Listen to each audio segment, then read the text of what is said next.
Okay, Mayor, Council, good evening, members. My city manager report, I just have a couple of things. I do have an announcement. As the council members know, we have a new city attorney, officially. It was my pleasure to offer the position to Trevor Dennis, and he gladly accepted the position last week, and I wanted to publicly announce that Trevor Dennis is our city attorney, and I wanted to tell everybody just a little bit about Trevor. His bio, the summation of it is that Trevor graduated from Kansas State University with a Bachelor of Science in History. Following graduation and 2 years working in the mailroom of a Tulsa law firm, Trevor entered law school at the University of Tulsa, from which he graduated with the highest honors in 2003. Trevor worked in private practice as a trial lawyer for 7 years before coming to work for the City of Broken Arrow as the Assistant City Attorney in 2010. Trevor was promoted to Deputy City Attorney in 2015 and served as the Acting City Attorney from April of this year through October of this year. Trevor has successfully represented the City of Broken Arrow in litigation in both state and federal court, and is a graduate of the 2017 Leadership Broken Arrow class. Trevor and Chrissy, their wife of eight years, have 2 daughters. And so I can tell you, Trevor, I believe he is the right person to lead our law department. I'm very happy to have a part of my leadership team. I know the council is as well, so welcome aboard, Trevor.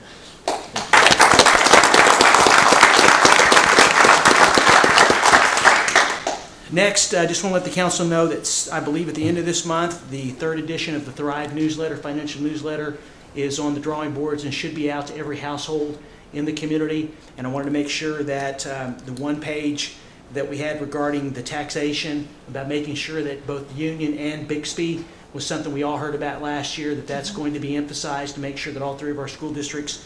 I'm also excited about the fact that they're a listing of all the projects that we're going to be completing, already underway right now, will be completed in this fiscal year. So look for that in your household sometime towards the end of this month or early next month.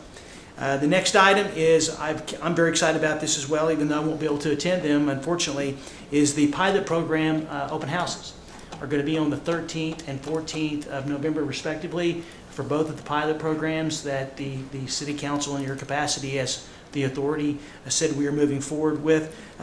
Both pilot program participants have been notified. I'm expecting that we'll have a great turnout for both of those initiatives, and then we'll move forward once again sometime in late January, early February of next year. We'll actually kick off the pilot programs. This month, just wanted to mention in the Focus newsletter, as you know, we've been doing an insert about a various city operation. This year it's about our Development Services Department. So you'll be able to see some information about our development services. Michael Skates is our director, and there's a lot of great information about development services and all that's happening within our community. That spotlight, I think, just helps with the transparency if folks know who our directors are and what they do. And the final thing I want to mention, because the council members have asked about it and so has the public, is that we are continuing to look at the consulting services for the intersection of Elm Place and New Orleans. That is something that I think we have a once-in-a-lifetime type opportunity to try to reinvest and redevelop that intersection. What's prompted that discussion is the fact that you have an application before the Planning Commission for the possible use of the old Hobby Lobby space. And as a result of that, it is generated what I consider to be a tremendous amount of interest about what's the best and highest use of that.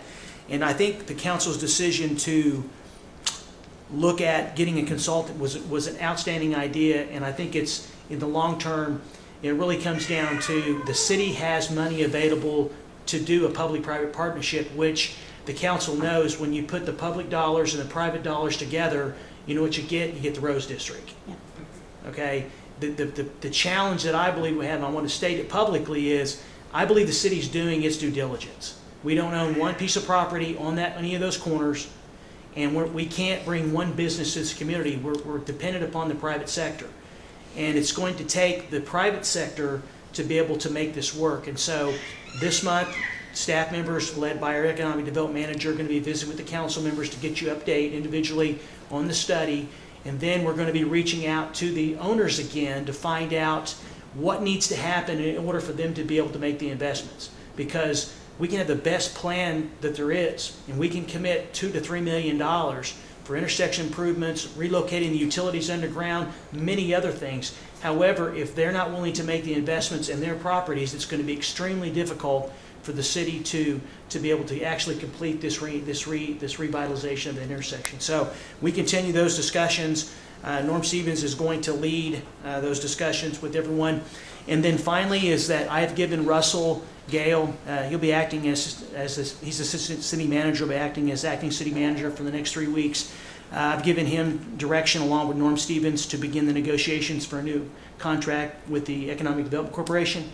And the goal is to bring that agreement to the City Council in your capacity as the authority for the first meeting in December for a preview of that agreement. Trevor's going to write the agreement when he gets the information back from Russell, with the goal of hopefully being able to adopt the new Economic Development Agreement before the end of the year. So with that, I'll be glad to answer any questions you may have. And next time we'll see you, you'll be bionic, right? That's right. That's exactly right.